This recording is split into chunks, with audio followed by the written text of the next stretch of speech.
আসসালামু আলাইকুম বন্ধুরা, অ্যান্ড্রয়েড ফোন কিন্তু আমরা বর্তমানে প্রত্যেকেই ব্যবহার করে থাকি। আর এই ফোনে কিন্তু আমরা বিভিন্ন ধরনের লক ব্যবহার করে থাকি।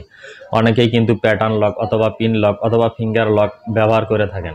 তো আমরা আমাদের ফোনটি লক অবস্থায় রেখে কোথাও যদি বাইরে চলে যাই, সেটা হতে পারে আমাদের কর্মক্ষেত্র বা ব্যবসা প্রতিষ্ঠান অথবা অফিস, যেখানেই হোক না কেন, অথবা ফ্যামিলির মধ্যে বা বাড়িতে রেখেও যদি ফোনটি রেখে আমরা বাইরে চলে যাই, অনেক সময় কিন্তু আমাদের সেই ফোনগুলো নিয়ে অনেকেই সেই ফোনটিকে আনলক করার চেষ্টা করে বা ব্যবহার করার চেষ্টা করে।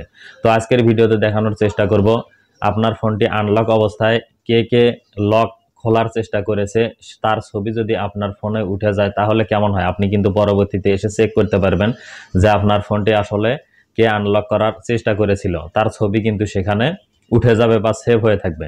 তো চলুন, ইন্টারেস্টিং এই সেটিংসটি আপনার ফোনে আপনি কিভাবে করে রাখবেন খুব সহজেই দেখিয়ে দেব। তো বন্ধুরা, মূল ভিডিওতে যাওয়ার আগে আপনি যদি আমার চ্যানেলটিকে এখনও সাবস্ক্রাইব না করে থাকেন তাহলে অবশ্যই সাবস্ক্রাইব করার রিকোয়েস্ট রইল। আর যদি অলরেডি সাবস্ক্রাইব করে থাকেন তাহলে অসংখ্য অসংখ্য ধন্যবাদ। আর যদি আপনি এই ভিডিওটি ফেসবুক থেকে দেখে থাকেন তাহলে অবশ্যই আমার আইডিটিকে ফলো দিয়ে রাখবেন। আমি প্রতিনিয়ত আমার ইউটিউব চ্যানেল এবং ফেসবুক আইডিতে খুবই interesting mobile related tips and tricks upload করে থাকি। তো চলুন মোবাইল স্ক্রিনে চলে যাই। তো বন্ধুরা, কাজটুকু করার জন্য শুরুতেই একটি ছোট্ট অ্যাপস আপনার ফোনে গুগল প্লে স্টোর থেকে ইনস্টল করে নিতে হবে। তো আমি প্লে স্টোরে আসার পর দেখুন সার্চ করলাম থার্ড আই ইন্ট্রোডার ডিটেকশন। অ্যাপসের লোগোটা আপনারা ভালোভাবে একটু দেখে নিন। এই অ্যাপসের লোগো দেখে অ্যাপসটিকে সর্বপ্রথম আপনার ফোনে ইনস্টল করে নিতে হবে। তো আমার ফোনে আমি অ্যাপসটিকে ইনস্টল করে নিচ্ছি, তারপর দেখিয়ে দিচ্ছি আপনাকে এখানে কোন কোন সেটিংস করে নিতে হবে। তো বন্ধুরা দেখুন, অলরেডি কিন্তু আমার অ্যাপসটি ইনস্টল হয়ে গেল। আমি এখান থেকে ওপেনে ক্লিক করলাম। ওপেনে ক্লিক করার পর নিচে ডান সাইডে দেখুন একটি অ্যারো চিহ্ন রয়েছে। আপনি সেই অ্যারো চিহ্নতে 4 বার ক্লিক করবেন এবং এখানে একটি পারমিশন চাইবে, আপনি পারমিশনগুলোকে অ্যালাউ করে দিবেন। আবার নেক্সট অপশনে ক্লিক করে এখানে ডান অপশনে ক্লিক করে এখান থেকে ওকে অপশনে ক্লিক করে দিবেন।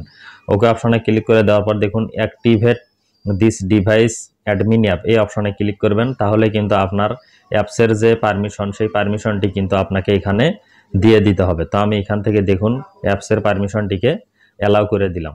অ্যালাউ করে দেওয়ার পর আমি এখান থেকে ব্যাক চলে আসলাম। ব্যাক আসার পর কিন্তু আমার সমস্ত কাজ শেষ। এখন যদি আমি এখান থেকে বের হয়ে যাই এবং আমার ফোনটিকে আনলক করে আবার লক খোলার চেষ্টা করি এবং পরবর্তীতে এখানে এসে দেখিয়ে দিই, আসলে চলুন দেখিয়ে দিচ্ছি কিভাবে ছবি উঠে যায় আমার এখানে। আমার ফোনের সেই ছবিটি কিন্তু সেভ হয়ে থাকবে। তো আমি যখন আমার ফোনটিকে আনলক করব, আমার স্ক্রিনটি কিন্তু আপনারা আর দেখতে পাবেন না, কারণ যখন আমি ফোনটিকে আনলক করব আমার ভিডিও রেকর্ড কিন্তু অর্থাৎ স্ক্রিন রেকর্ড কিন্তু বন্ধ হয়ে যাবে। তো বন্ধুরা, আমি এখান থেকে বের হয়ে আসলাম এবং ফোনটিকে লক করে দিলাম। তো লক করে দিয়ে আনলক করার চেষ্টা করছি। দেখুন ভুল পিন আমি এখান থেকে দিয়ে দিলাম। দিয়ে দেওয়ার পর রং পিন দেখাচ্ছে। তো আমি সঠিক পিন আবার দিয়ে ফোনটিকে লক খুলে দিলাম। তো বন্ধুরা, লক খোলার পর এখন যদি আমি ওই অ্যাপসে চলে যাই এবং দেখি যে আমার কোনো ছবি সেখানে উঠেছে কিনা, তো অ্যাপসে আসার পর এখানে ডাইন সাইডে দেখবেন যে ফটো লগ নামে একটি অপশন রয়েছে। আপনি সেই ফটো লগ অপশনে ক্লিক করবেন। দেখুন আমার ছবিটি কিন্তু এখান থেকে উঠে গেছে, অর্থাৎ আমি কিন্তু ভুল পিন দিয়ে আমার ফোনটির আনলক করতে চেয়েছিলাম। দেখুন আমার ছবি কিন্তু এখানে সেভ হয়ে আছে। এইভাবে আপনি কিন্তু আপনার ফোনটিকে লক করে কোথাও চলে গেলে পরবর্তীতে এসে দেখতে পারবেন যে কেউ আপনার ফোনটি আনলক করার চেষ্টা করেছে কিনা বা ভুল পিন বা প্যাটার্ন দেওয়ার চেষ্টা করেছে কিনা। তো বন্ধুরা, কাজ শেষ হয়ে গেলে আপনি যদি চান এই অ্যাপসটিকে আর আপনার ফোনে আপনি রাখতে চাচ্ছেন না, সেই জন্য জাস্ট এই অ্যাপসে চলে আসবেন এবং এখানে দেখুন একটি 3 ডট মেনু রয়েছে। সেই 3 ডট মেনুতে ক্লিক করে একদম নিচে দেখুন আনইনস্টল লেখা রয়েছে। এই আনইনস্টল অপশনে যদি আপনি ক্লিক করেন তাহলেই কিন্তু এই অ্যাপসটি আপনার ফোন থেকে আনইনস্টল বা ডিলিট হয়ে যাবে। তো বন্ধুরা, এই ছিল আজকের ছোট্ট এই ভিডিও। আশা করি ভিডিওটি আপনাদের অনেকেরই অনেক উপকারে আসবে। তো বন্ধুরা, ভিডিওটি দেখে ভালো লাগলে অবশ্যই একটি লাইক দিতে ভুলবেন না।